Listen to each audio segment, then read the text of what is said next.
Hello and welcome back to Your Kingdom Kids, a channel where we tell the Bible using fun object lessons and experiments that you can do at home. And I'm Pastor Lisa. I'm so excited to be talking about Luke chapter 13 and 14 today and answer a very important question. What is the kingdom of God? And we'll do so by doing a fun experiment to show how the kingdom is ever expanding. So you want to stay tuned and click that subscribe button. Okay, go ahead and grab your Bibles and turn with me to Luke chapter 13.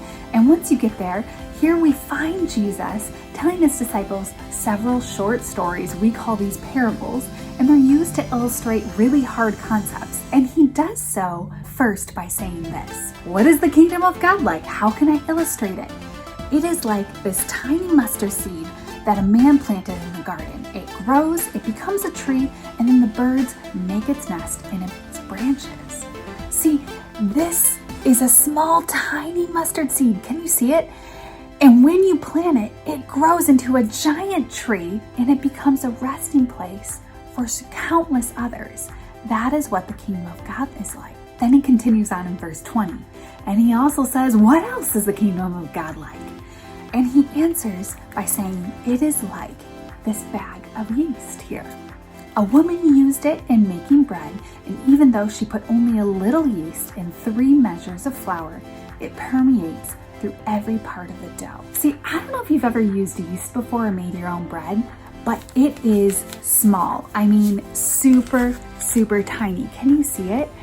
And although it's small, it grows and it permeates. That means it spreads throughout the entire dough, and then it impacts it and it causes it to grow. And we'll do an experiment on this later. And that's what the kingdom of God is like.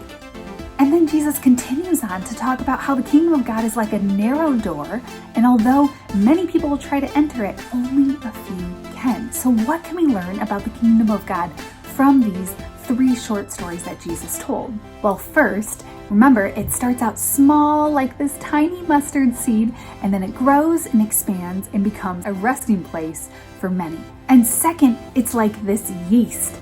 It is growing, it is ever expanding, it is alive and active. And third, it is like a narrow door, and although lots of people will try to get in, there is one entrance to it, and that's Jesus. And if it's like a door, it means that you have to be intentional to open that door and enter it. That's what the kingdom of God is like.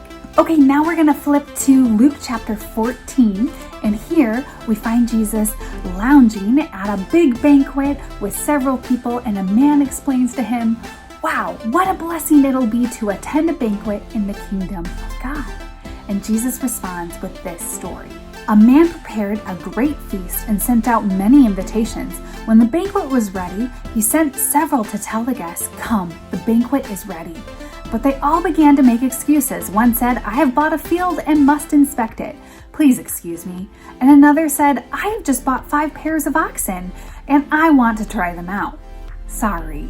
And another man said, I just got married, so I can't come. Then the servant returned and told his master what they had said. His master was furious and said, quickly, go into the streets, the alleys of the towns, and invite the poor, the crippled, the blind, and the lame. And after the servant had done this, he reported, there is still room for more. So his master said, go out into the country lanes and behind the hedges and urge anyone you find to come, so that my house will be full. For none of those I invited will get even the smallest taste of my banquet. So what can we learn from this story?